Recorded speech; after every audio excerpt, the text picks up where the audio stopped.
Nous avons terminé notre partie 1 sur le fonctionnement du corps humain. Nous allons donc maintenant commencer notre partie 2 de programme de 4e. Pour commencer cette partie nouvelle du programme, je vais vous demander de faire une pause sur votre vidéo et de lire attentivement le document que je vous projette, qui correspond à un extrait que j'ai pu trouver sur un forum de discussion. Discussion entre 3 garçons, 3 ados, donc d'après ce que j'ai pu comprendre sur le site, c'était 3 amis d'enfance, qui ont été séparés par le jeu des mutations des parents respectifs.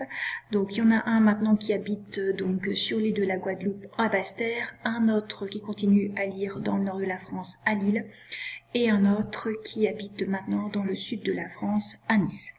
Voilà leur discussion. Je vous laisse le temps de lire ce document et on fait le bilan de cette observation.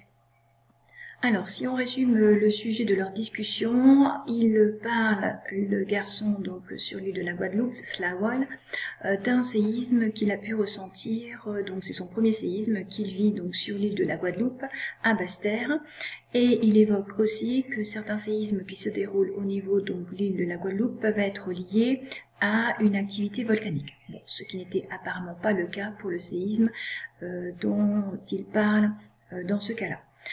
Et au fil de la discussion, on apprend que finalement, en France, on a déjà pu avoir des séismes, puisque Burnital, qui vit à Nice, en a également vécu un en 2006. Donc, sur l'île de la Guadeloupe, ils sont concernés par des risques sismiques et volcaniques. Il y aurait également des risques sismiques au niveau du sud de la France, dans le secteur de Nice. Alors maintenant, quand vous avez suivi le fil de la discussion, à la fin, il pose la question pour celui qui habite encore dans le nord de la France, si nous, dans le nord de la France, on est concerné par un risque sismique ou volcanique. Parce qu'apparemment, les garçons ne savent pas répondre à cette question. Notre nouvelle partie de programme va donc concerner tout ce qui va correspondre à l'activité interne du globe terrestre et plus particulièrement tout ce qui va être lié au séisme et au volcanisme. Nous allons commencer par la leçon numéro 1, par définir ce que sont que les risques géologiques. Comment peut-on savoir si une région présente des risques géologiques, soit sismiques, soit volcaniques, voire les deux? Et non seulement définir si une région est à risque géologique, mais savoir évaluer à quel niveau on va mettre ces risques. Donc si on précise les problèmes par rapport au document précédent, donc le problème que l'on va devoir résoudre, c'est comment savoir si on a bien des risques géologiques dans le nord de la France, dans notre secteur de l'île, et si on est à peu près sûr qu'il y a des risques géologiques à Nice et à Basse-Terre, comment on va pouvoir évaluer les risques, c'est-à-dire s'ils sont très élevés ou faibles. Alors, pour commencer à résoudre ces problèmes, nous allons en déterminer ce que c'est qu'un risque sismique et un risque volcanique. Nous devons commencer par expliquer comment on peut définir si une région va être à risque. Alors, si on prend le document ici, on voit qu'on nous parle d'un aléa naturel. C'est-à-dire que c'est la possibilité que se produise un phénomène naturel. Alors vous utiliseriez plus le terme de catastrophe naturelle. Si on était en classe, je vous poserais la question de me dire ce que peut être pour vous une catastrophe naturelle. Alors parmi toutes les catastrophes naturelles qui souvent vous viennent en tête, en idée, c'est par exemple les cyclones, les tempêtes, ça peut être les séismes, ça peut être effectivement les éruptions volcaniques, ça pourrait être également les avalanches, ça pourrait être les inondations. Tout ça, ce sont des phénomènes naturels auxquels on ne peut rien, qui sont de la nature. Ça pourrait être également, au fur et à mesure que j'y pense, ça pourrait être également le tsunami, etc. Donc, si on recherche si une région est à risque, il faut donc déjà rechercher s'il peut y avoir dans cette région la possibilité que survienne un aléa naturel, parmi par exemple tout ce que l'on vient de citer. Alors, Donc ici, par exemple, on illustre par ces deux petites images. Alors, je ne sais pas si à l'école primaire, vous avez déjà eu l'occasion de voir ce que c'était que des risques géologiques. Ici, ce sont des documents qu'on peut souvent utiliser quand on veut illustrer ce qui va se produire au niveau d'un séisme. Et vous verrez que plus tard dans une leçon, je reprendrai ce type de document. Donc, on imagine ici, d'accord, on a une région 1, une région 2. Donc, dans ces deux régions, on a la possibilité d'avoir des séismes. Donc, il y a bien l'existence d'un aléa naturel dans la région. Alors maintenant, il ne faut pas regarder que le fait d'avoir la possibilité d'un aléa naturel. Il va falloir ensuite regarder s'il y a un enjeu. Alors, on parle d'enjeu comme étant l'ensemble des personnes et des biens susceptibles d'être menacés par ce phénomène naturel. Donc la population humaine est concernée, ça correspond à l'enjeu. Quand on dit les biens, eh bien ça peut être tout simplement les bâtiments, les maisons, les industries, etc. D'accord?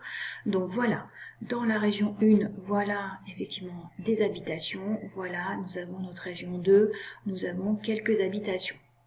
Donc, si on résume, dans la région 1, on a bien un aléa naturel, par exemple l'existence possible de séismes, et on a bien un enjeu puisque nous avons une population humaine qui est présente sur cette région. Nous avons également la même chose au niveau donc de la région 2, nous avons l'existence d'un aléa naturel, le séisme, et nous avons bien l'existence d'un enjeu puisqu'on voit que nous avons quelques habitations aussi. Et donc, on dira que une région est à risque si il y a la combinaison d'un aléa et d'un enjeu. C'est donc la probabilité que survienne un phénomène naturel, un aléa, et dont les effets peuvent menacer la population ou les biens, c'est-à-dire un enjeu. Donc, on dira qu'une région présente un risque, et donc dans ce cas-là un risque géologique, si il y a la présence sur cette région-là d'un aléa et d'un enjeu. Donc nos deux régions sont bien des régions à risque géologique. Elles sont à risque sismique puisque là l'aléa ce sont des séismes et il y a bien un enjeu. Donc la région 1 et la région 2 sont bien deux régions à risque sismique, à risque géologique. Alors maintenant, si on essayait d'évaluer le niveau de ce risque, si on compare ici l'enjeu semble plus important ici puisque la population semble beaucoup plus importante. Donc ces deux régions sont bien des zones à risque, mais la région 1 semble avoir un risque plus élevé que la région 2 vu la population et les bâtiments beaucoup plus nombreux à être concernés s'il y a un séisme qui se produit. Donc je reprends pour être sûr que vous comprenez bien. Nous avons donc ici un aléa naturel qui existe, nous avons un enjeu qui existe, c'est pour ça qu'on peut dire que la région 1 est bien à risque géologique, à risque sismique pour ce cas-là. La région 1 présente un risque, la région 2 présente aussi un risque, mais la région 1 semble avoir un niveau de risque supérieur à notre région numéro 2. Voilà comment on va définir si une région est à risque, aléa et enjeu présent au même endroit. Maintenant que vous savez comment on peut établir si une région présente un risque géologique, je vais vous demander de rechercher si le risque sismique existe bien à Lille dans le nord de la France, de rechercher comment sont les risques volcaniques et sismiques au niveau de Basse-Terre en Guadeloupe, autrement dit d'évaluer leur niveau d'importance, si c'est faible, si c'est élevé, si c'est très élevé, et enfin de rechercher si le risque sismique qu'on a évoqué dans le document d'appel est important également dans la ville de Nice, dans le sud de la France. Cette activité numéro 1, je vais vous demander de le faire comme vous en avez maintenant l'habitude sur le site de la cuisinière. Je vous souhaite bon courage et à la semaine prochaine. À bientôt!